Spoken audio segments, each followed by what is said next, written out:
capítulo 26.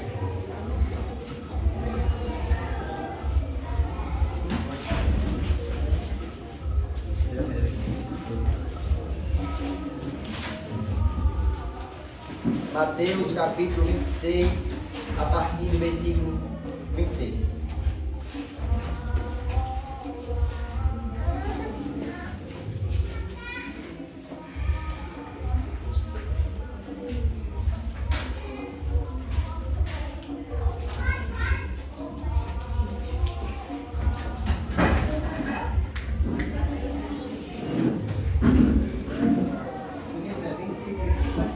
Mateus 26, a partir do versículo 26.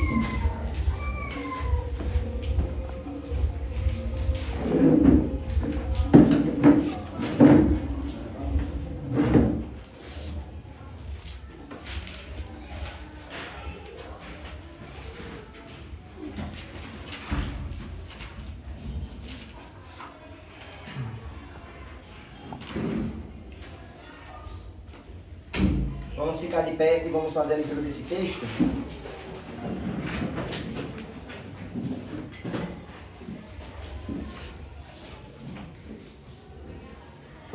Mateus capítulo 26, a partir do versículo 26, vai nos dizer: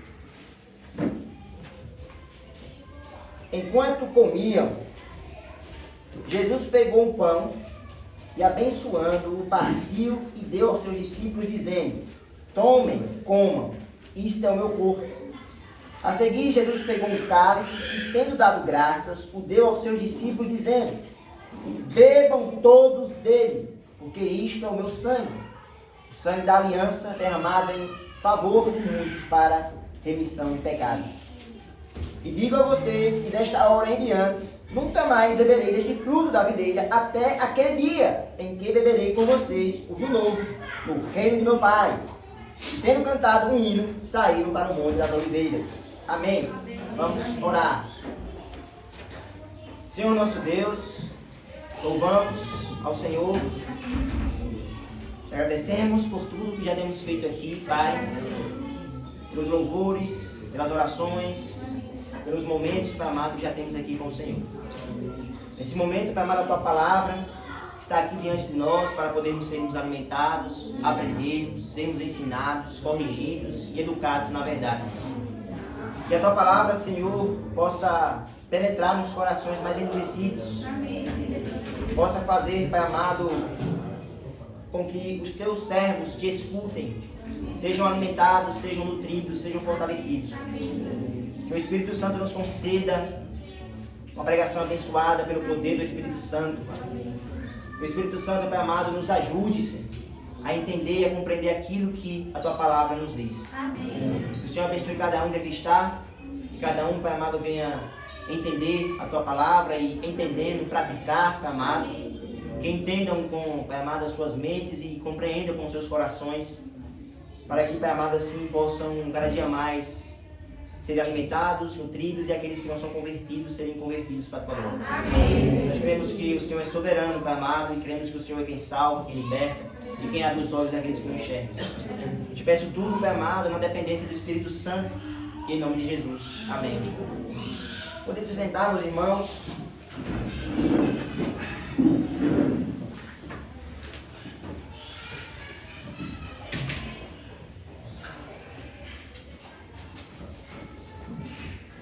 Então iremos falar sobre a ceia do Senhor. A ceia do Senhor, como nós chamamos, ela é conhecida por outros nomes também, como, por exemplo, Santa Ceia, ou Mesa do Senhor, ou Sacramentos, ou até Eucaristia, por mais que muitos, até protestantes, né, e cristãos evangélicos se escandalizem com isso, mas Eucaristia é ações de graças no original. Então, a Santa Ceia, ela tem que ser bem entendida por aqueles que irão participar. A Santa Ceia tem que ser bem compreendida por aqueles que são cristãos, por aqueles que participam desse momento. E a Santa Ceia, ela nos revela bem o que é o Evangelho. Então, quando nós estamos participando da Santa Ceia, da Ceia do Senhor, nós estamos vendo o Evangelho sendo pregado de forma literal. Então, por causa muitas vezes, do nosso contexto cultural e por conta também da mal compreensão do Evangelho, existe também, por consequência, uma má compreensão da ceia do Senhor. A ceia do Senhor não é muito estimada, não é muito, como eu posso dizer, não chama muita atenção de alguns cristãos, justamente pelo fato deles não compreenderem e não entenderem o que é a ceia do Senhor. Eles não entendem de forma correta também a mensagem do Evangelho, eles nunca compreendem, nunca entendem, talvez nunca é pregado de forma exaustiva ou de forma intensa para eles. E por isso, talvez também não entendam a ceia, não compreendam a ceia. Mas hoje nós iremos meditar em algumas passagens das Escrituras para nós analisarmos, para nós aprendermos o que é a ceia do Senhor, para compreendermos mesmo de forma bíblica, correta, para podermos também participar de forma sublime e com grande alegria desse momento em Cristo Jesus. Então vamos lá para o nosso primeiro ponto. Foi o próprio Senhor Jesus Cristo quem instituiu a ceia.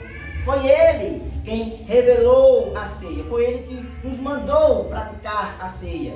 Então, no versículo 26, vai dizer assim: enquanto comiam, Mateus 26, 26. Enquanto comiam, Jesus pegou um pão e, abençoando, o partiu e deu aos seus discípulos, dizendo: tomem, comam, isto é o meu corpo. O interessante aqui é que Mateus diz: enquanto comiam. Por que assim? Por que enquanto comiam? O que eles estavam fazendo aqui? Qual é o contexto desse versículo? Então, quando Jesus institui a ceia, eles já estão fazendo, ou já estão, em uma refeição. Eles já estavam comemorando alguma coisa. E veja bem o que eles estavam comemorando no contexto mesmo desse capítulo. Do capítulo 17 até o 19 é dito que eles já estavam comemorando. No primeiro dia da festa dos pães sem fermento, os discípulos vieram a Jesus e lhe perguntaram: onde quer que façamos os preparativos para que o Senhor possa comer a Páscoa? E ele lhe respondeu: vão até a cidade, procurem certo homem e digam: o mestre diz, o meu tempo está próximo. É em sua casa que celebrarei a Páscoa com os meus discípulos.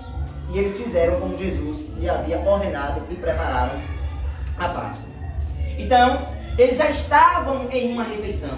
Eles já estavam comemorando algo que foi ordenado no Antigo Testamento por Deus, e eles estavam comemorando a Páscoa, porque a Páscoa era comemorada pelos judeus todos os anos. Todos os anos os judeus comemoravam a Páscoa. Era uma festa comemorada por eles, né, e ensinada, claro, desde o Antigo Testamento, e era comemorada no dia 14 do primeiro mês do ano. E essa Páscoa dava início, né, a algumas outras festas também. O que significava a festa da Páscoa? Alguns aqui já sabem o que significava. A festa da Páscoa era um lembrete anual do que Deus tinha feito pelo seu povo na terra do Egito. A Páscoa apontava diretamente para a libertação do povo da escravidão enquanto eles estavam sob o jugo dos egípcios, como também apontavam para o livramento da própria ira de Deus. Talvez é só esse fato que muitas pessoas não percebem do que a Páscoa significa. Ela não só apontava para a libertação do povo, lá em Êxodo, quando o povo saiu do Egito, né? Mas também apontava para outra coisa. Apontava também para o sangue do cordeiro que foi passado nos umbrais da casa, para que a ira de Deus não chegasse até os primogênitos dos israelitas, ou naquela época dos hebreus ainda.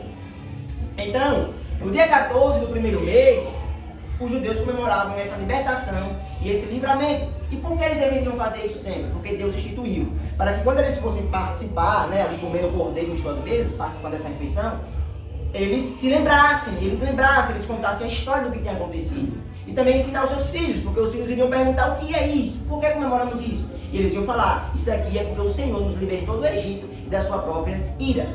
E as pessoas muitas vezes não têm, né, uma noção bem do que é isso. Então, essa Páscoa tinha como foco principal no Antigo Testamento, por outros textos nós sabemos, apontar para o verdadeiro Cordeiro de Deus que tira o pecado do mundo. Então a Páscoa já era apontando, na verdade, para Jesus Cristo. Já apontava para Jesus desde o Antigo Testamento. Então, agora, o Cordeiro de Deus, que morreu na cruz e que nos libertou dos nossos pecados, estavam ali com eles, comemorando algo que era sobre ele, participando de uma refeição que era algo sobre ele mesmo.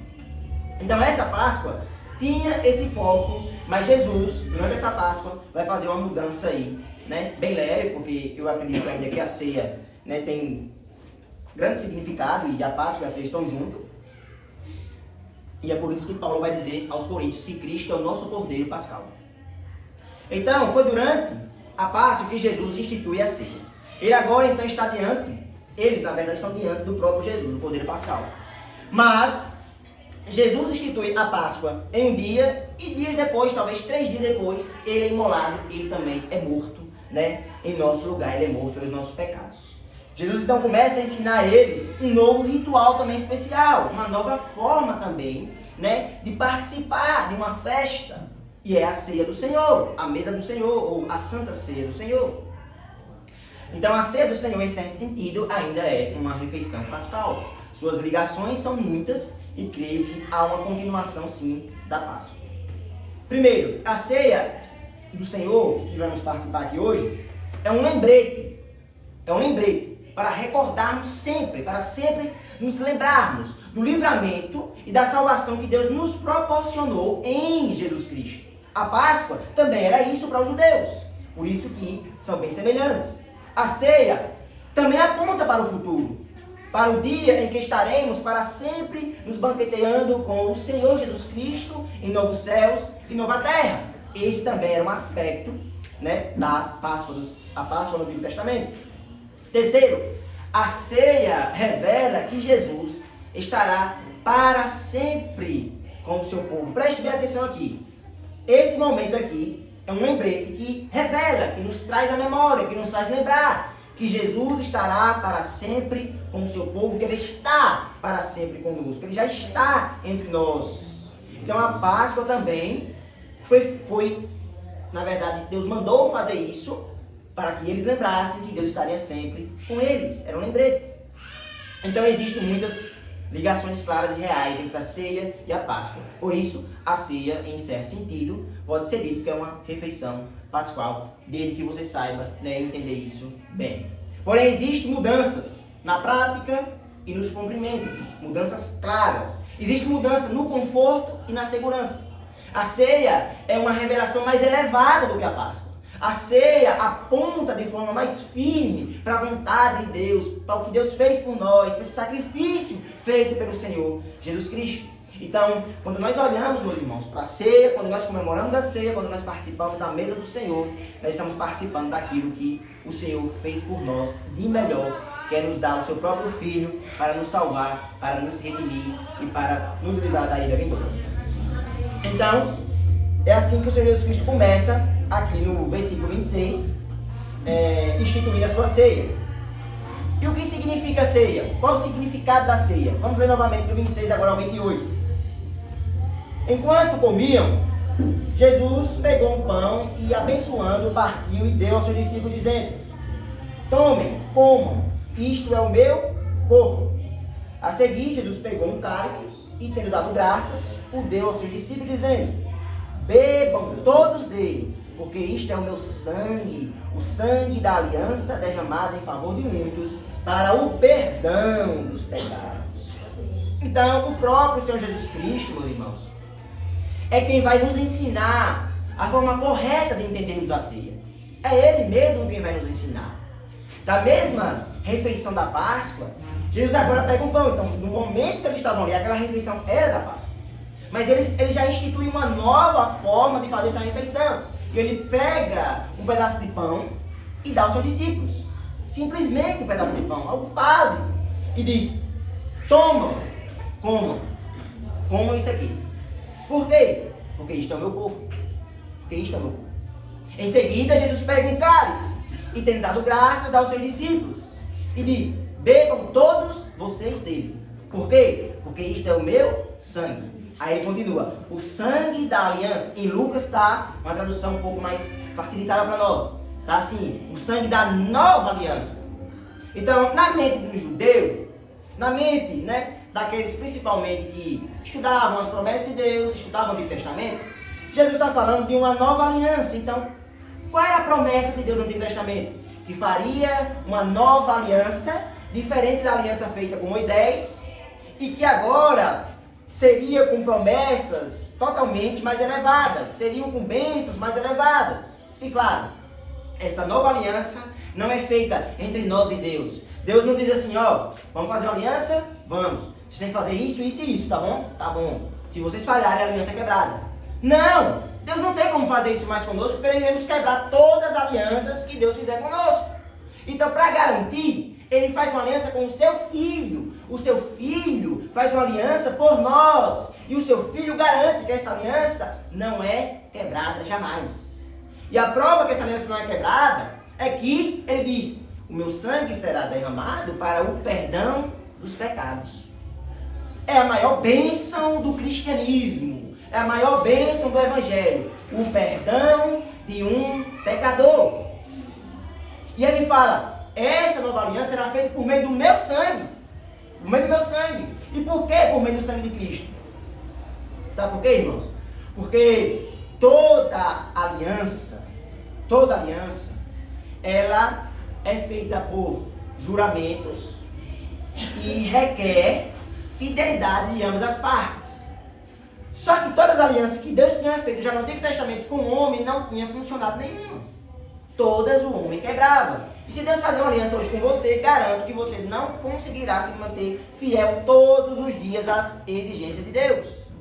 Então quem faz aliança em nosso lugar e por nós é o próprio Filho. Jesus está claramente falando a eles o que aconteceria aqui em poucos dias. Então quando Jesus pega esse pão, pega esse cálice e dá a eles, Jesus está apenas dizendo o que ele sempre disse aos discípulos. Eu morrerei, mas ressuscitarei ao terceiro dia. Eu morrerei por conta do pecado de vocês. Jesus se entregaria por eles e por todos os seus discípulos para ser morto. E o sangue seria derramado. Mas por meio desse sacrifício, por meio da sua morte, muitos receberiam perdão dos seus pecados. E eu pergunto, tem uma coisa melhor para o ser humano do que diante de Deus ele ser perdoado por todo e qualquer pecado cometido no passado, no tempo presente e no futuro? Então, muitos receberiam o perdão e estariam também em uma nova aliança. Uma aliança não feita entre nós e Deus, mas entre o seu Filho e Deus. E aí, todos aqueles que creem em Jesus, que estão em Jesus, estão nessa aliança, porque foram perdoados, foram purificados, foram santificados por meio da obra realizada na cruz do Calvário. Então, meus irmãos, a Páscoa era um lembrete da libertação da nação de Israel e de como realmente eles foram libertos dos egípcios. Mas também era um lembrete para dizer, olha, eu vou sacrificar todos os primogênitos do Egito, mas aqueles que imolarem o cordeiro e passarem o seu sangue nos umbrais da casa, dessas casas os filhos não serão então sacrificados. E a gente sabe que os filhos dos hebreus não foram. Isso era um castigo de Deus ali naquela região por conta dos pecados do povo. Assim, Deus passou por cima e não sacrificou os filhos dos filhos de Israel. Então Jesus, durante a ceia, está dizendo, olha, entendam bem aqui, eu sou o Messias.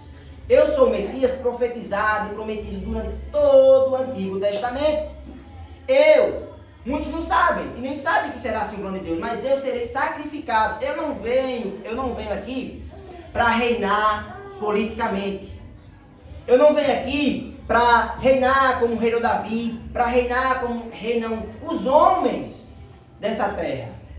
Eu não venho aqui para ser mais um revolucionário, porque isso não basta para o ser humano.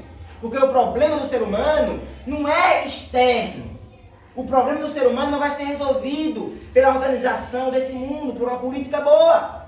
O problema do ser humano é o pecado. O problema do ser humano é interno.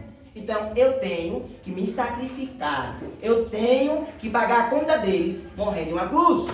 E é por isso que Judas Iscariotes, ele não entendeu esse plano, ele não aceitou esse plano, e você já sabe o que ele fez. Ele traiu Jesus por 30 moedas, porque ele visava um Jesus revolucionário político, como também alguns outros, mas glória a Deus, os outros se arrependeram. Então, Jesus está dizendo o quê?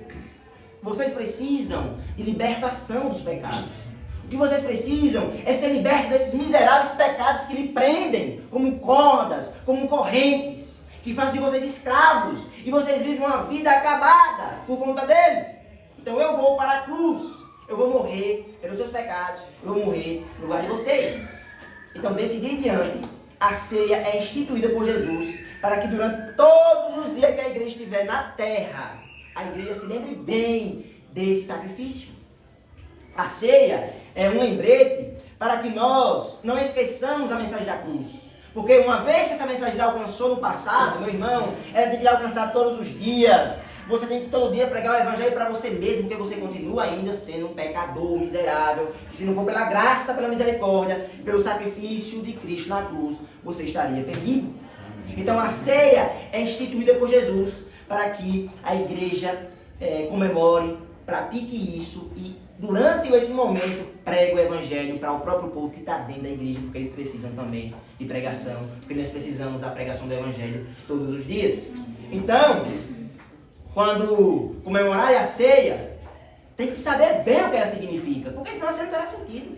Se essa mensagem do evangelho não for bem pregada e destrinchada, e nós entendermos bem o que é o evangelho, a ceia não passará de um mero ritual simbólico. Um memorial apenas, insignificante.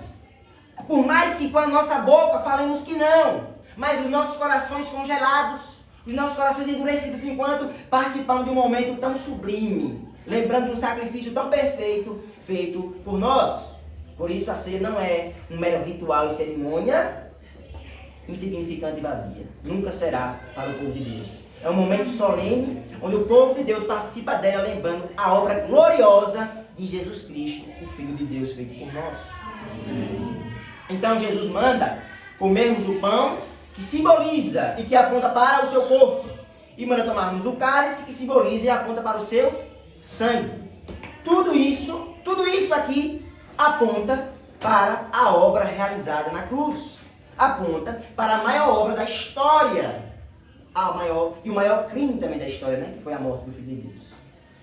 Por isso participamos da ceia, porque ela é uma refeição ordenada para lembrarmos daquilo que o Senhor Jesus fez por nós.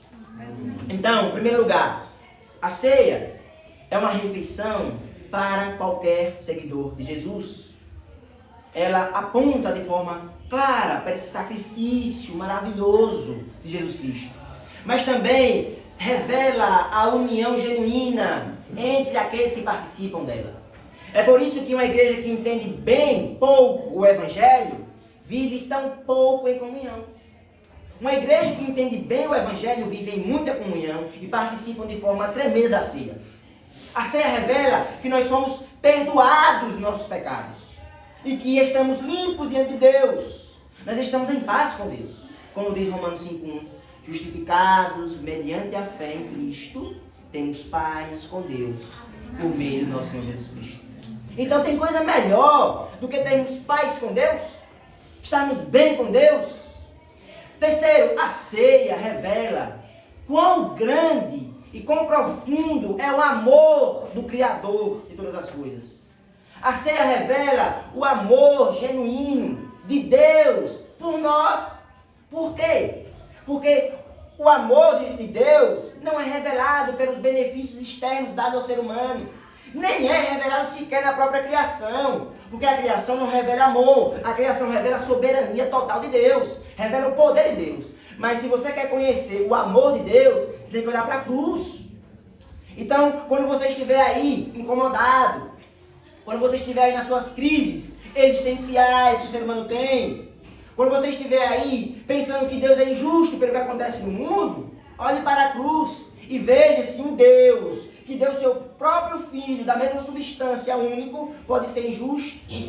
Veja se esse Deus não é amoroso. O problema continua sendo o ser humano e os seus pecados. O que Deus poderia fazer pelo homem, Ele já fez. E vou dizer mais, não há nada. Deus é todo soberano? É. Mas não há nada que Ele possa fazer a mais do que dar o Filho dele. Nada. Deus, eu digo de toda certeza, não pode fazer mais nada por nós. Tudo que Ele poderia ter feito, Ele fez e era dar o seu Filho, Ele deu. Então a cruz e a ceia revelam o amor de Deus, mas também revelam o amor do Filho. Revela o amor de Deus Pai, mas revela o amor de Deus Filho. Porque Deus Filho, ele se tornou um ser humano, se tornou homem, ele criou todas as coisas, se tornou uma criatura, viveu entre nós, padeceu pelos nossos pecados e ressuscitou ao terceiro dia. Mas a cruz, ele assumiu toda a maldição que era para cair sobre nós. Então isso revela o amor do Filho. Quarto, a ceia revela que Jesus está conosco todos os dias.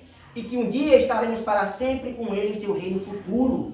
Amém. E a Bíblia fala que nesse dia cearemos e nos banquetearemos com Ele em infinitas manhãs, em infinitos dias. A ceia revela que tudo isso aqui, claro, é simbólico. É claro que é simbólico. Não vamos cair em heresia. A ceia é simbólica, sim, figurada. É claro que isso não é literalmente o sangue de Cristo. É claro que isso não é literalmente o corpo de Cristo. Com certeza, não é. Até porque, enquanto Jesus mesmo partia o pão e pegava o cálice, era o corpo dele, eram as mãos dele que pegavam o pão e partia. O pão era o pão, e o corpo dele era corpo. O cálice era cálice, e o sangue dele era sangue. Então, não podemos colocar doutrina onde não há, não podemos acrescentar nada dessa verdade. A ceia é simbólica e figurada, sim, pois o pão continua sendo pão, o cálice continua sendo cálice. O que acontece com eles é que eles são agora separados de uso natural para uso especial, de uso natural para uso espiritual, para nos alimentarmos pela fé espiritualmente de Jesus Cristo. Então isso é um ensino claro das Escrituras e eu garanto que não tem outra interpretação para isso, porque é muito simples entender isso aqui. É muito simples entender isso aqui. E para entendermos melhor isso aqui, existem outras instruções nas cartas aos Coríntios. Vamos lá, primeiro aos Coríntios, para entendermos melhor sobre a ceia do Senhor.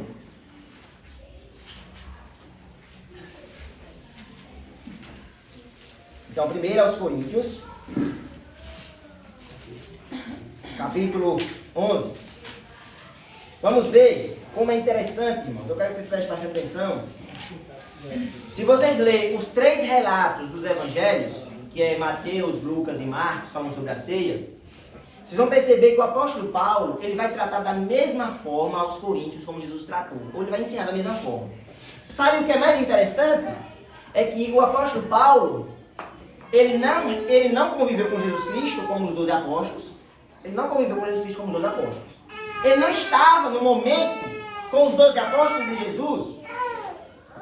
E ele também não recebeu instrução doutrinária de Mateus, de Pedro. Ele não recebeu ensino. A Bíblia fala que ele recebeu esse ensino sobre a ceia diretamente do próprio Cristo. Então vamos lá, 1 Coríntios 11, 23. Veja como Paulo diz isso aos Coríntios. Porque eu recebi do Senhor o que também lhes entreguei. Que o Senhor Jesus, na noite em que foi traído, pegou um pão e, tendo dado graças, o partiu e disse: isto é o meu corpo que é dado por vocês. Façam isto em memória de mim. Do mesmo modo, depois da ceia, pegou também o cálice, dizendo: este cálice é a nova aliança no meu sangue. Façam isto todas as vezes que beberem em memória de mim. Até aí. Então, veja bem. Ele não recebeu de ninguém, mas recebeu do Senhor. Por isso que ele fala no versículo 23. Porque eu recebi do Senhor. Eu recebi de Cristo o que também já passei para vocês. Quando ele pregou o evangelho na igreja em Coríntio, melhor dizendo, ele já revelou o que era a ceia. E claro que ele instruiu eles a fazer. Então, quando ele escreve agora, ele está reforçando o ensino que ele já tinha dado. Ele está dizendo: eu recebi foi do Senhor. Foi ele que me contou o que aconteceu na noite que Judas o traiu. Agora, o interessante, quando você junta Mateus, Marcos, Lucas e João, quem é o único que não fala sobre a ceia? João. João é o único. Por quê? Porque João foi escrito mais ou menos de 20 a 30 anos depois dos outros evangelhos. Então, João vai ser um evangelho bem diferente de Mateus, Marcos e Lucas. Por quê? Porque João quer revelar o que os outros não revelaram. Só que o que João revela é realmente maravilhoso. Porque João vai revelar que foi nessa mesma noite da ceia que o Senhor Jesus Cristo colocou a bacia diante deles e começou a lavar os pés dos discípulos. Ele lavou os pés dos seus discípulos e disse: vocês devem fazer isso também, porque se eu, sendo mestre, o fiz, vocês como servos devem fazer. Mas o apóstolo Paulo aqui está revelando claramente como Jesus Cristo participou da ceia com os discípulos. Está dizendo: vocês participam da ceia da mesma forma. Vocês partem o pão e comem. Vocês pegam, né, o cálice e tomam. E isso simboliza, isso aponta para o corpo do Senhor Jesus Cristo e para o sangue do Senhor Jesus Cristo. Então, comemoramos a ceia e participamos dela, como ele fala, em memória, lembrando desse sacrifício glorioso. Lembrando que esse sacrifício já foi feito de uma vez por todas. E que ele não é feito em todo culto, né? Ou, dependendo da doutrina, em toda missa. Jamais. Esse sacrifício foi feito uma vez só. E ele disse: está consumado. Acabou. Está consumado. Agora, o que vocês vão fazer é, todas as vezes que vocês se reunirem, vocês vão comer o pão, beber o cálice, e vocês irão anunciar a minha morte até que eu venha. Olha a interpretação melhor para mim de todas, feita por Paulo no versículo 26. Versículo 26 de 1 Coríntios 11 diz: porque todas as vezes que comerem este pão, olha o pão ali, e beberem o cálice, por que vocês fazem isso? Porque vocês estão anunciando a morte, o sacrifício do Cordeiro, até que ele venha. Para que melhor interpretação que essa? Para que mexer nisso? Para que tirar essa verdade gloriosa? Então nós participamos dessa ceia lembrando desse momento, lembrando do sacrifício da cruz. Mas não só isso. Nós fazemos isso anunciando. Por que participamos da ceia? Porque Jesus morreu pelos nossos pecados e ressuscitou no terceiro dia. Mas não só isso. Nós participamos da ceia porque nutrimos a esperança que ele voltará. Vocês farão isso anunciando a morte do Senhor até que ele volte, até que ele venha. Pronto. Está aqui. Não tem melhor interpretação que essa. Então, meus irmãos, nesse momento aqui, quando vocês forem participar da ceia, tenham isso aqui bem na mente de vocês, olha. Vocês têm que participar lembrando: Jesus Cristo morreu pelos meus pecados. Então você vai participar do pão. Jesus Cristo derramou o seu sangue pelos meus pecados, estabeleceu a nova aliança. Então você participa do cálice. Mas não só isso, você também diz: Jesus Cristo voltará. Você nutre isso durante a ceia. É isso que ele está ensinando. Então você não fica aí à toa, olhando para os quatro cantos sem saber o que está acontecendo. Você deve nutrir isso, deve fortalecer a sua fé. E outra, Cristo está assim conosco. Eles acusam muitas vezes que Cristo está conosco. Não, nós dizemos: Cristo está conosco. Claro que não está literalmente. Com certeza não. Ele não falou em nenhum momento que estaria conosco literalmente. Mas ele falou que estava conosco todos os dias espiritualmente. Agora, se você quer ter um encontro literalmente com ele, eu lhe aconselho a orar. Ore, peça. Quem sabe Deus não me dá isso? Quem tem um encontro literal, ore. Amém? Amém. Só orar. Mas nesse momento, não tem nenhum ensino, não posso enganar vocês falando que ele está aqui literalmente. Então a ceia é uma forma de visivelmente observarmos todas as bênçãos espirituais que o Evangelho proporciona. Quais são as bênçãos? Eu passaria a noite contando. Vou falar algumas. Primeiro, perdão de pecados. Justificação dos nossos pecados. Ou seja, nós éramos injustos, somos justos. Reconciliação com Deus. Éramos inimigos contra o pecado. Hoje estamos reconciliados. Salvação. Vida eterna. Novos céus e nova terra. Outra coisa. União mística com Jesus Cristo, com o Filho, com o Pai, com o Espírito. Novo nascimento, regeneração, o Espírito habitando em nós compreendendo espiritualmente a mensagem. Tantas bênçãos existem. Para que mais bênçãos que essas? Tem bênção melhor do que o arrependimento dos pecados? Amém. Tem bênção melhor do que você entender o que é o seu miserável pecado e contra quem ele é, um Deus santo, e você compreender espiritualmente, e você ser conduzido a se arrepender. Glória a Deus. E você sentir o que Paulo disse na próxima carta, 2 Coríntios 7:10. Porque a tristeza segundo Deus, ou seja, a tristeza que Deus conduz o homem correta, produz sempre um arrependimento genuíno. Amém. A ninguém traz pesar. Por exemplo, essa tristeza, você começa a se alegrar nela. Porque você diz assim: nossa, é ruim, mas que bom que eu estou vendo o pecado como ele é. Mas que bom que o pecado é tão sujo, eu enxergo. Mas que bom que eu tenho um cordeiro para recorrer. Mas que bom que eu tenho um Cristo para ir atrás. Mas que bom que Cristo me abraçou. Mas que bom que Cristo morreu por mim na cruz. Então isso é bênção. Isso são as bênçãos da ceia. Essas são as bênçãos. Na verdade, a ceia é o evangelho sendo pregado por si mesmo. O evangelho está sendo pregado. Então a ceia é um memorial de gratidão e recordação solene. Que Jesus morreu de uma vez por todas e pagou toda a nossa conta, garantindo o perdão eterno de Deus. Amém. A ceia expressa a comunhão e o amor leal que Deus tem por nós e que nós agora temos por Ele. Porque agora temos um amor genuíno por Deus que antes era hipócrita e falso. Hoje, aqueles que estão em Cristo têm um amor de verdade. Como também temos amor uns para com os outros. Genuíno, que antes era falso. Os discípulos de Cristo realizam essa comemoração frequentemente de maneira ordenada quando a igreja está reunida em uma comunidade pactual. Ou seja, em uma nova aliança em Cristo Jesus. Quarto, os participantes aproveitam esse momento solene para renovar suas esperanças no Evangelho. Talvez esteja fraco. É um momento de você renovar as esperanças, ou seja, aquilo que você crê, aquilo que você acredita, porque isso aponta para o que você acredita. Renovar os seus compromissos com Jesus Cristo e uns com os outros. A cerimônia serve como uma declaração perpétua do Evangelho, né, pelos discípulos de Jesus até o dia da sua volta, e também é um princípio de um banquete que teremos para sempre com Ele, como Ele prometeu lá ainda em Mateus, quando Ele disse assim: não beberei mais, ou não comemorarei mais com vocês essa ceia, até que venha o reino de Deus, o qual estarei comemorando com vocês. Mas para que isso fique mais claro, vamos abrir lá novamente em Mateus para vermos essa verdade, porque a ceia também é um lembrete dessa ceia que virá, dessa ceia que se aproxima.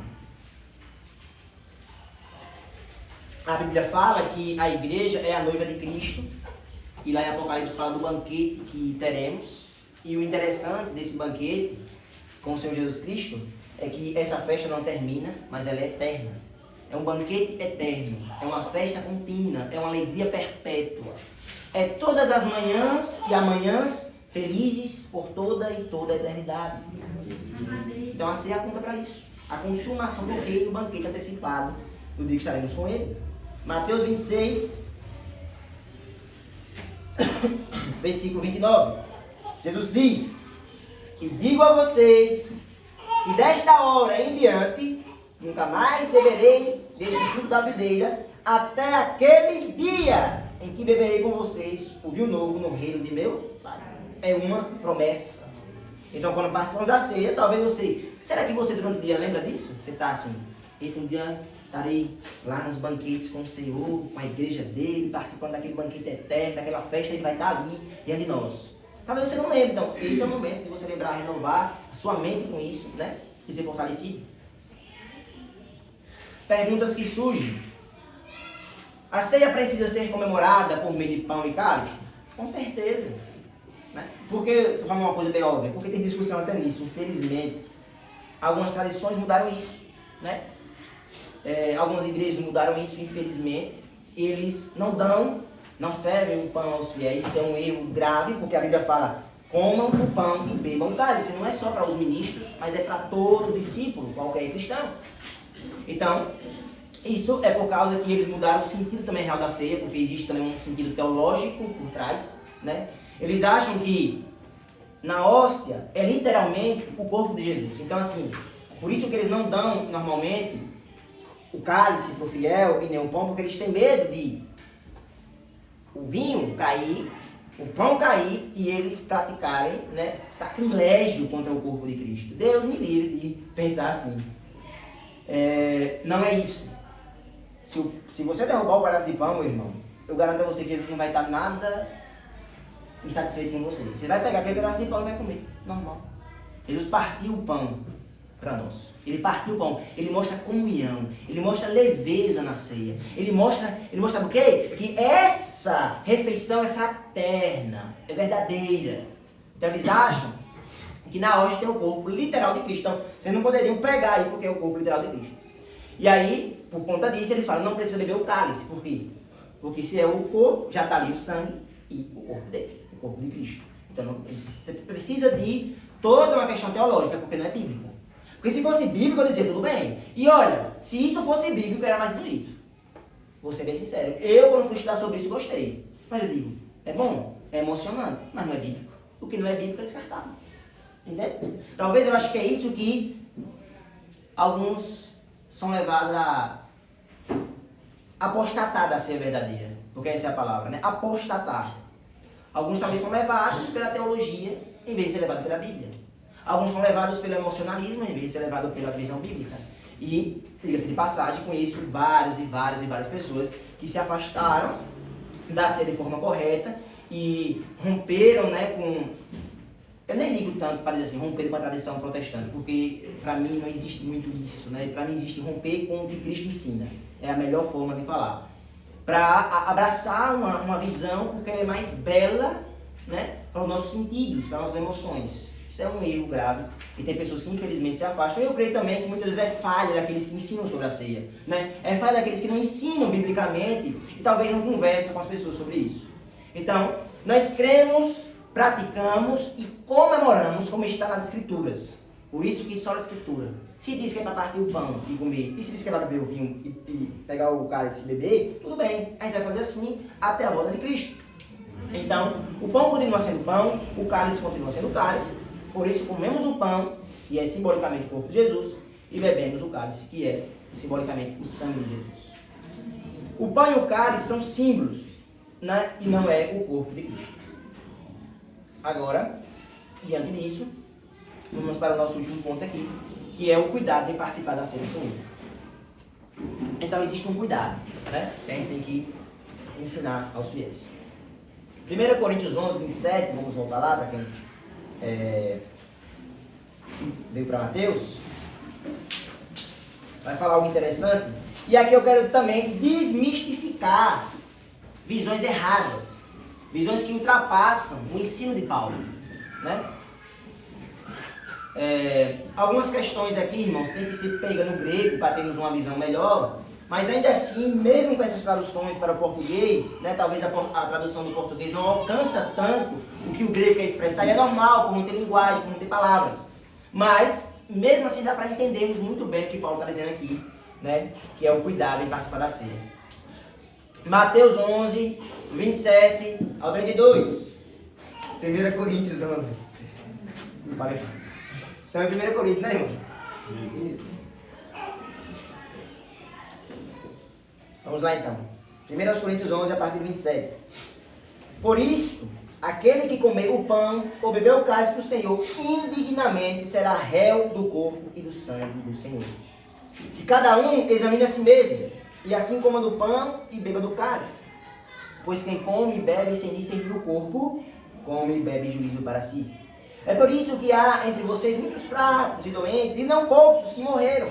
Porque se julgássemos a nós mesmos, não seríamos julgados. Mas quando julgados, somos disciplinados pelo Senhor para não sermos condenados com o mundo. Então, veja aqui, passagem forte, né, do apóstolo Paulo. Veja que passagem forte aqui.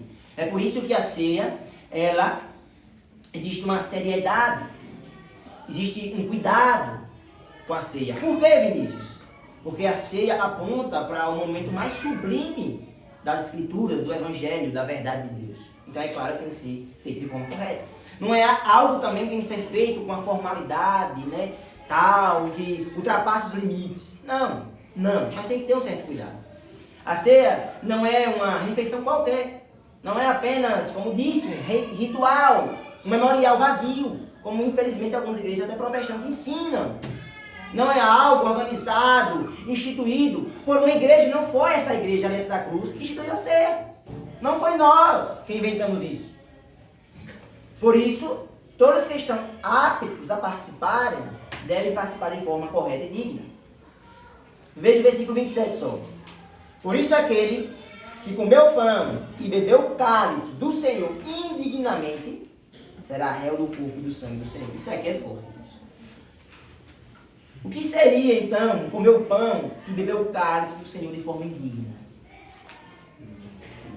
Primeiro, participar da ceia do Senhor de forma indigna está ligado a muitas coisas. Muitas coisas. Mas, de forma mais direta, está ligado a pessoas que estão vivendo em pecado. Uma pessoa que está em pecado impenitente. O que é uma pessoa que está em pecado impenitente? Que ela não quer abandonar e se arrepender do pecado. Ela prefere o lamaçal do pecado, a nojeira do pecado. Ela prefere dar os seus membros, a sua mente, o seu coração, tudo que define o ser humano, ao pecado. E ela fica nisso de forma impenitente. O que é impenitente? Que não há arrependimento. Alguém que não se arrepende, que vive ali de forma deliberada. Essas pessoas não olham para o quê? Para a santidade do Senhor Jesus Cristo. Elas não pensam e raciocinam que Jesus é santo. Percebe? Então, não olham para o seu ensino nas Escrituras sobre como elas devem viver. Elas não estão atentas à obra da cruz. São descuidadas para discernirem, ou seja, entenderem espiritualmente o que é comer do pão e beber do cálice. Então, meus irmãos, no final de tudo, é uma pessoa que despreza Jesus Cristo. E como assim despreza? Porque as pessoas acham que biblicamente desprezar é só aquela pessoa que fala. Desprezar é as atitudes, as ações dessas pessoas. Como é que elas dizem que Jesus a salvou? Aí eu pergunto, salvou de quê? Salvou, já fui salvo. Como? De quê? Se a Bíblia fala que Jesus veio para nos salvar do pecado. Ele disse, se o Filho vos libertar do pecado, verdadeiramente sereis livres. Aí eu pergunto, então Jesus está mentindo? Então você é o certo e Jesus é o mentiroso, porque ele falou que veio libertar do pecado. Você disse que ele lhe salvou de quê? Porque as pessoas associam salvação só ao último dia, ao inferno. Quando salvação nas Escrituras abrange um contexto muito maior. Significa salvação dos pecados, reconciliação com Deus e vida com Deus, semelhante a Cristo em santidade. Não vida perfeita, não existe isso, ninguém prega isso, ninguém ensina, porque as Escrituras não ensinam isso para nós. Mas a pessoa não é aquela pessoa que está em guerra contra o seu pecado, em luta contra o seu pecado. É uma pessoa que não está nem aí com o seu pecado. Ela normalizou. E se analisarmos o contexto aqui, teremos uma interpretação ainda melhor e satisfatória para nós. Porque o apóstolo Paulo começa a falar da ceia no versículo 17 ainda. E veja bem do versículo 17 até o versículo 20, o que estava acontecendo com essa igreja que ele escreveu. E ele diz no versículo 17, mas nisto que agora prescrevo, não posso elogiá-los. Porque vocês se reúnem não para melhor, e sim para pior. Porque antes de tudo estou informado de que quando se reúne na igreja, existem divisões entre vocês. E em parte acredito que isso é verdade. E até é necessário que haja partidos entre vocês para também ficar manifestos e aprovados aqueles que são de verdade. Quando, pois, se reúnem no mesmo lugar, não é a ceia do Senhor, que vocês comem. Porque quando comem, cada um toma antecipadamente a sua própria ceia, enquanto um fica com fome, outro fica embriagado. Ou seja, veja a seriedade do que está acontecendo aqui em Corinto.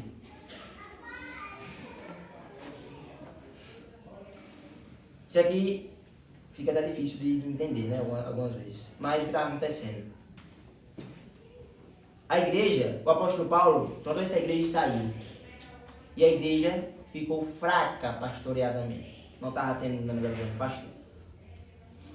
E aí aqueles que estavam lá, né, não estavam sabendo lidar com a situação. Então, a Bíblia fala que um pouco de fermento faz o quê? E isso está acontecendo lá. Então a igreja estava tendo partido. E tinha os de verdade na igreja. Tinha os de verdades. Quem é os de verdades? No final dessa carta fala. Os que foram chamar Paulo para resolver a situação. Esse era o de verdade. Então, primeiro, estava tendo divisão. Eles estavam fazendo e comemorando assim de forma errada. Porque estavam levando, os ricos levavam muita comida, comiam muito. Os pobres não tinham comida, não comiam. Olha a loucura. E era tudo em excesso. O maior pecado aqui da igreja estava na relação fraternal. Entende? Igreja, vocês que têm dificuldades de relacionamento com seus irmãos. Vocês que, por qualquer motivo, deixa aquele sentimentalismo que flui no seu coração ser maior do que o perdão, o amor, a graça, a misericórdia. Você que muitas vezes por qualquer coisa fica chateado, não pode ouvir nada, já fica chateado. Você que tem algo contra seu irmão. É isso que está acontecendo na ceia, na igreja de Corinto. Talvez não aconteça aqui de forma tão extensa, porque aqui a gente está batendo, está pregando, está ensinando, talvez vocês fiquem com vergonha. Mas eu digo, se você, meu irmão, tem algo no seu coração contra o seu próximo, e principalmente seu irmão, você se torna indigno da ceia do Senhor. É algo grave. Quem participa da ceia de forma indigna se torna culpado da morte de Cristo. Ele fala aqui, réu do corpo. É algo bem grave. Então é por isso que diante desse momento que nós estamos aqui, né, e desse ensino de Paulo, que a igreja está nessa situação, o que é que ele ensina? Como resolver essa situação? Simples. Versículo 28. Cada um examina a si mesmo, e assim coma do pão e beba do cálice. Se um versículo ele fala, vocês não podem participar da ceia de forma indigna. Em outro versículo ele aponta o caminho. Autoexame. O que é autoexame? O que é o exame? O médico vai lá e faz perguntas, manda você fazer o quê? Exames. Depois ele vai analisar os seus exames. Depois ele vai passar o medicamento. Isso é o quê? Autoexame. Ele está falando assim, olhe para a sua vida. É necessário um autoexame para participar da ceia. A ceia também tem esse efeito. Qual o efeito? Ela serve como um aguilhão contra o pecado. Glória a Deus. Glória a Deus. A ceia, até esse efeito tem, ela é um aguilhão, ela é como aquela ponta, né? O aguilhão é aquela ponta fina de um ferro que fica indo lá, né? Usando no seu prato, para o que quiserem usar. Então, ela é um aguilhão contra o pecado. Já que é necessário se autoexaminar para participar, isso revela que aqueles que verdadeiramente fizerem um autoexame devem ir para o próximo passo. Se arrependerem e confessarem seus pecados a Deus e abandonar. Eu não estou falando aqui, irmão, de uma pessoa que está lutando contra o pecado. Lembrem bem do contexto. Eu estou falando da pessoa que deliberadamente, porque muitas pessoas aplicam isso aqui sem ver o contexto e sem ensinar de forma correta. Eu não estou falando da pessoa que está assim, que ela veio do mundo, se converteu e muitas vezes tem uma luta que é se irrita fácil. Eu estou falando disso aqui. Se você luta contra o pecado, fique tranquilo. Continue lutando e eu tenho certeza que isso vai ser santificado em sua vida. Absoluto. Eu estou falando da pessoa que deliberadamente não se arrepende, não confessa o pecado a Deus, não pede ajuda a Deus, não pede para Deus libertar desse miserável pecado. Ou de qualquer outro. Então devemos nos arrepender de nossos pecados e confessá-los a Deus. E assim devemos, né, resolver o que tem que ser resolvido e participar da ceia. Aí o versículo 29 ele diz: porque quem come e bebe sem discernir o corpo, come e bebe juízo para si. Ou seja, quem participa da ceia de forma descuidada, sem discernir, sem compreender o que ela é, o que ela significa, o que ela chama, descuidada, não levando em conta a seriedade da ceia, mas fica com o seu coração apegado ao pecado, está colhendo para si o quê? Juízo e condenação maior. Por quê? Porque se tornará réu do corpo e do sangue de Cristo, ou seja, da morte de Cristo. Será culpada com aqueles no último dia. Mas como assim? Não estava lá? Não estava não, mas você participou da ceia de forma errada. Então ele vai dizer assim, lembra, no último dia ele vai falar para você, lembra quando você participava da ceia do meu filho de forma indigna? Quando você não discernia, quando você não fazia autoexame, então você é culpado. Você é culpado do sangue e da morte do meu filho. No último dia você vai se resolver com Deus. Por isso, a importância do autoexame e do abandono do pecado. Como Paulo explica no versículo 28. Os coríntios estavam falhando em participar da ceia de forma correta. Paulo chama ao arrependimento. Veja que Paulo sabe disso tudo, mas Paulo ele é um pastor. Ele está pastoreando os corações dessas pessoas. E ele vai dizer assim, é bom que haja realmente isso entre vocês, porque quando acontece isso, fica manifesto os falsos e os verdadeiros. E ele falou o que fazer com os falsos, lembra? 1 Coríntios 5, bota o malfeitor para fora. Então o salvo de verdade, é claro que ele pode cair nesse pecado por muitas razões e participar da ceia de forma errada. Com certeza pode acontecer isso. Com certeza muitos aqui já participaram. Com certeza. Primeiro, que participaram de uma forma que não foram tão doutrinados, ensinados, não compreendiam bem os elementos, existia um misticismo na mente, existia um participar com a barriga, entende? Levar com a barriga. E é claro que isso pode acontecer, mas o que acontece com o salvo? Ele se autoexamina. Ele vê se no passado fez isso errado, se arrepende e participa de forma certa. Essa é a boa notícia do Evangelho. Se você já participou no passado de forma errada, hoje você tem a oportunidade de participar de forma certa. Porque você tem sempre o perdão de Deus enquanto há essa vida. Então até nisso aqui,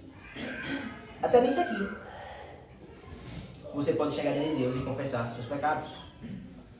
Então, o próprio Paulo, né, disse que Deus iria disciplinar.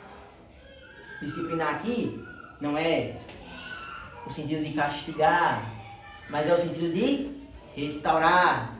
Lembre, disciplina na Bíblia não significa condenação, mas significa restauração. Olha o versículo 30 ao 32. Por isso que há entre vocês muito fracos e até doentes, e não poucos que morreram. Porque se julgássemos a nós mesmos, não seríamos julgados. Mas quando julgados, somos disciplinados pelo Senhor para não sermos condenados com o mundo. Ou seja, esse julgamento, essa disciplina visa a não condenação do indivíduo. É graça, é misericórdia de Deus. Então muitos não se autoexaminavam em Corinto. Não analisavam. Será que eu estou participando de forma certa, correta? Será? Por isso Deus os julgava e disciplinava. E Deus disciplinava por meio das doenças e até da morte física. Paulo revela no versículo 30. Por isso que há entre vocês muito fracos e doentes, e não poucos que dormem.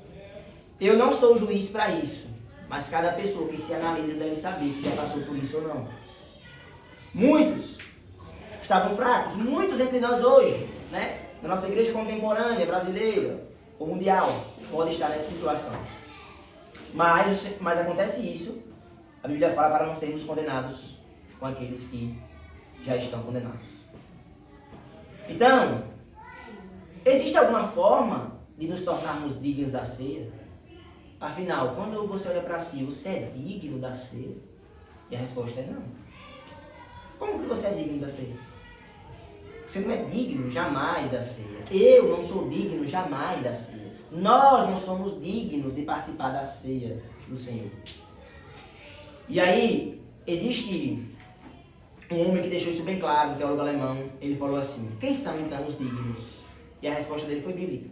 Ele disse: os dignos de participar da ceia são aqueles que estão descontentes consigo mesmo por causa dos seus pecados. São aqueles que se arrependeram dos seus pecados. São aqueles que confiam que os seus pecados estão perdoados por causa de Cristo. São aqueles que sabem que sua fraqueza, que é contínua, está coberta pelo sofrimento e pela morte de Jesus. E que desejam, dia após dia, ano após ano, até quando ele viver nessa vida, melhor dizendo, fortalecer a sua fé e levar uma vida melhor para a glória de Deus. Esses são aptos para a ceia, ou seja, aqueles que se veem indignos. Agora, os que não são aptos são aqueles que não se arrependem, são hipócritas, comem e bebem juízo para si. Os hipócritas e penitentes são aqueles que não se arrependem, por isso não são dignos da ceia. Então, meus irmãos, a ceia, ela não é para pessoas dignas no sentido de pureza e santidade. Ninguém é puro, ninguém é santo, somente Deus. Um dia seremos em novo céu e nova terra. A ceia é justamente para os indignos que foram feitos dignos. Não por conta deles, mas por conta do corpo e do sangue. Ou melhor dizendo, do pão e do vinho, que simboliza o corpo e o sangue de Jesus. Então quem pode participar da ceia? Por esses versículos aqui, claramente, um ímpio não pode participar da ceia. Por que não, Vinícius? Como é que você prega isso para o ímpio? Examine a si mesmo, meu irmão. Se a pessoa já é ímpio, se a pessoa não se arrependeu, se a pessoa não creu, se a pessoa não segue, se a pessoa vive no pecado. Isso aqui não é para ímpio, isso aqui é para o povo de Deus. Chega no ímpio e fala, se examine. Como ele vai se examinar? Não conhece a Bíblia, não tem o Espírito Santo. Ninguém se examina de forma correta sem a Bíblia e sem o Espírito. Porque as coisas de Deus se discernem espiritualmente e são loucuras para o homem natural, como está em 1 Coríntios 2,14, se não me engano. Então, aqueles que são verdadeiramente professos e que professaram Cristo publicamente por meio do batismo são aptos. Porque uma pessoa que não é cristã não pode participar? Para mim, a melhor resposta está do versículo 27 ao versículo 32. E por que só os batizados podem participar da ceia, irmãos? Porque esses confessaram Cristo publicamente. Eles cumpriram a ordenação do batismo. Mas aqueles que já se dominam cristãos, né? Eu sei que tem pessoas aqui entre nós que são cristãs de verdade, já, mas não são batizadas. Pela graça do Senhor, e se Deus quiser, irão participar da próxima ceia. Porque teremos batismos no mês que vem, se Deus assim quiser. Então, nós evitamos isso porque a Bíblia fala que o batismo e a ceia são ordenanças sacramentais instituídas por Jesus e deve ser feita.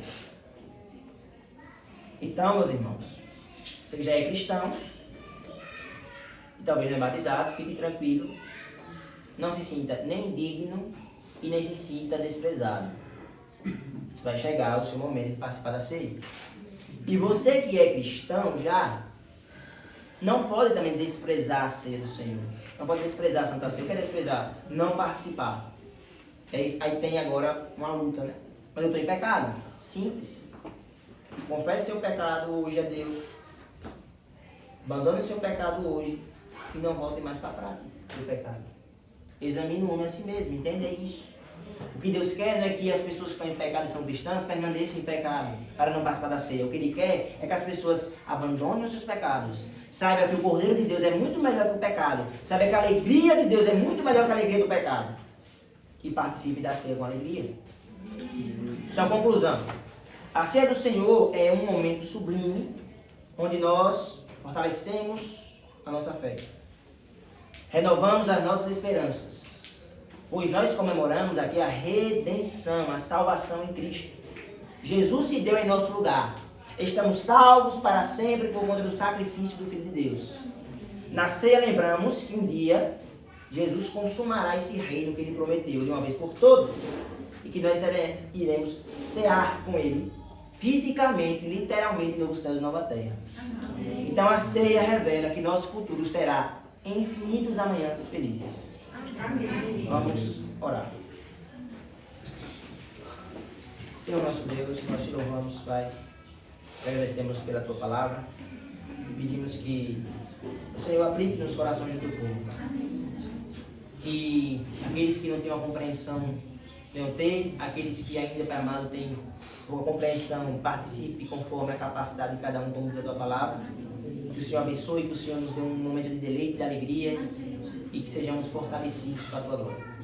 Nós te louvamos pela Tua palavra que nos instrui em todas as coisas, que é, Pai amado, genuína, verdadeira e que fala de forma espiritual os corações da Tua igreja.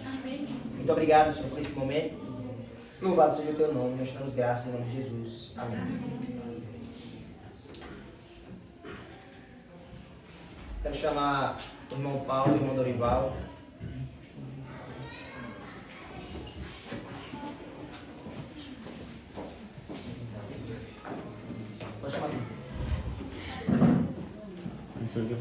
chamar todo mundo, viu? Chama as crianças, todo mundo.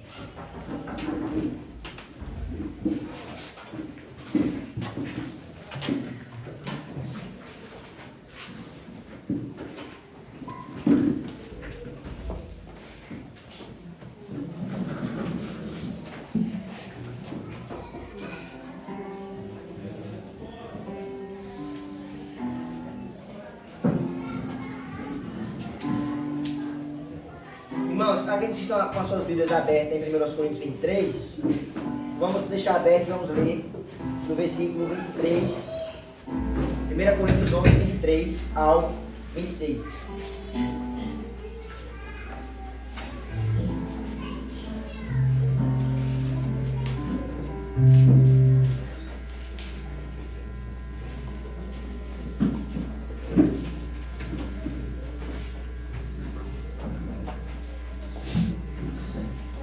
Aos Coríntios, capítulo 11, a partir do versículo 23. Amém? Amém. Porque eu recebi do Senhor e também lhes entreguei. E o Senhor Jesus, na noite em que foi traído, pegou um pão e, tendo dado graças, o partiu e disse: isto é o meu corpo que é dado por vocês. Façam isto em memória de mim. Do mesmo modo, depois da ceia, pegou também o cálice, dizendo: este cálice é a nova aliança no meu sangue, faço isto todas as vezes que beberem em memória de mim. E todas as vezes que comerem este pão e beberem este cálice, vocês anunciam a morte do Senhor até que Ele venha. Então, nesse momento, irmãos, vamos para um autoexame e vamos abaixar nossas cabeças, confessar nossos pecados a Deus, abandonar aquilo que tem que ser abandonado, pedir restauração, força, e participarmos da ceia de forma alegre e contente, sabendo que na cruz do Calvário Jesus já quitou toda a nossa dívida, pagou pelos nossos pecados. Nós podemos participar da ceia porque Ele nos fez livres.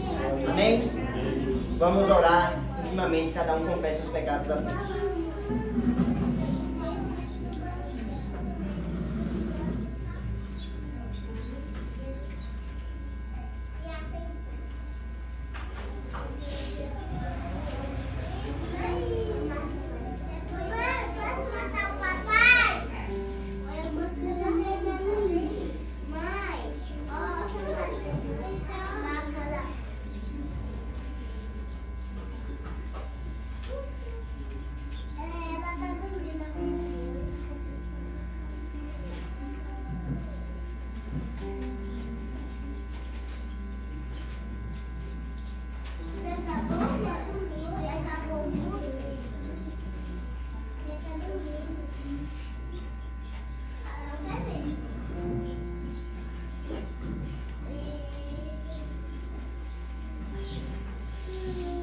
Confessem seus pecados, meus irmãos. Também lembrem, né, do sacrifício de Jesus na cruz. Lembrem que vocês têm o perdão dele na cruz do Calvário.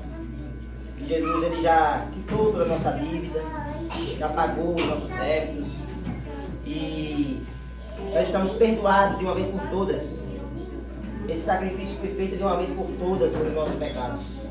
Mas lembrem também que ele prometeu que irá voltar. Ele prometeu que irá buscar a sua igreja. Ele prometeu que nós iremos ceiar com Ele no reino do nosso Senhor e Salvador. Nós iremos estar com Ele, nós iremos participar desse banquete, que também já será a festa, né, e o casamento da igreja com Ele. E nós viveremos com Ele no novo céu e nova terra, por toda a eternidade, na nova Jerusalém. Estaremos para sempre com o Senhor, onde não haverá mais tristeza, diz a Bíblia, e nem choro, nem luto, nem lágrima, porque as primeiras coisas passaram. Em novo céu e nova terra, Deus não permitirá mais, como permitiu nesse mundo, que o pecado entre.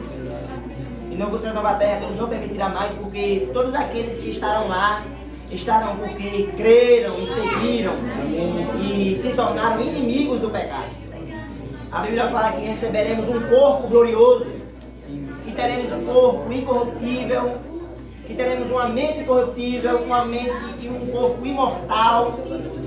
Não provaremos mais de tristeza, porque não terá pecado. Nós estaremos vivendo em plenitude total. Imagine, meus irmãos, se essa criação manchada pelo pecado ainda é tão diversa e tão magnífica. Imagine um novo céu e nova terra. Imagine a mente do nosso Deus, que é tão criativa, um Deus que é tão criativo em criar as coisas, tão absurdamente criativo. Imagine a nova criação. Então, meus irmãos, nós não viveremos no céu apenas cantando. Nós iremos desfrutar das delícias perpétuas do Senhor. O novo céu e nova terra não é um local que iremos fazer apenas uma coisa, mas iremos fazer diversas coisas, porque o nosso Deus é um Deus diverso em criar. Ele é um Deus artista, e esse mundo é a arte dele, mesmo manchada pelo pecado. Então imagine essa nova arte que ele fará para nós no novo céu e nova terra. Imagine nesse novo céu e nova terra com um corpo glorificado, sem o pecado, vivendo em plenitude, sabendo que não haverá angústia, nem aflição, nem tristeza. Essa é a promessa do Evangelho. Isso é o que Jesus conquistou para nós na cruz. A vida eterna é uma certeza. A vida eterna e a salvação é uma certeza maior que a morte. Pois a Bíblia fala que nem todos passarão pela morte, mas quando Jesus voltar, nós seremos transformados no abrir de pisca-olhos. Nós receberemos um corpo incorruptível e seremos aqueles que morreram ressuscitados. E estaremos para sempre com o Senhor. Então nós participamos da ceia, lembrando de todas essas verdades, essas bênçãos.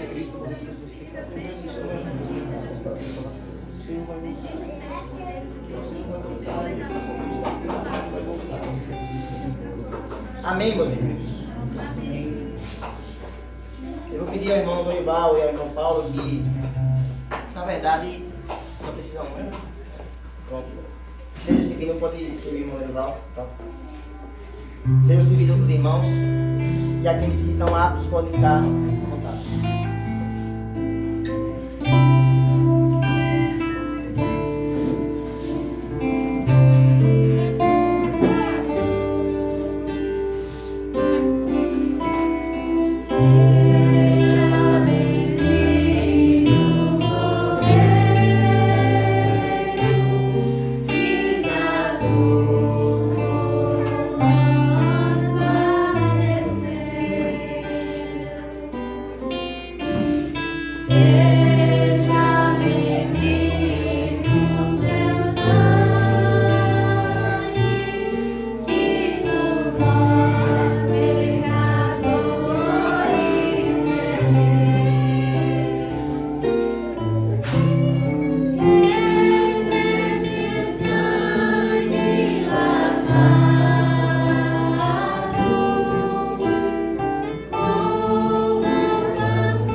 Amém, meus irmãos? A Bíblia fala que enquanto Jesus comia, ele partiu o pão, né? E deu aos seus discípulos dizendo: comam todos dele. Então, vamos participar comendo pão juntos. Podem comer.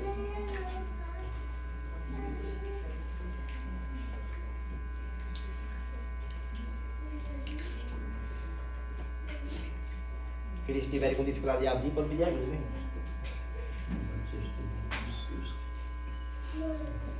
Todos abriram? Conseguiram?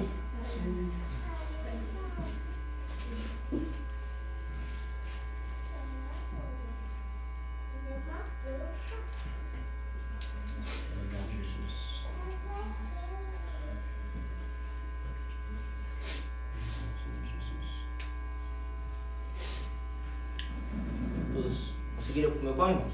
Amém. Por semelhante modo, Jesus também depois pegou um cálice, né? Deu aos seus discípulos, dizendo: bebam, este cálice é o meu sangue da nova aliança. Façam isto em memória de mim. Vamos participar do cálice.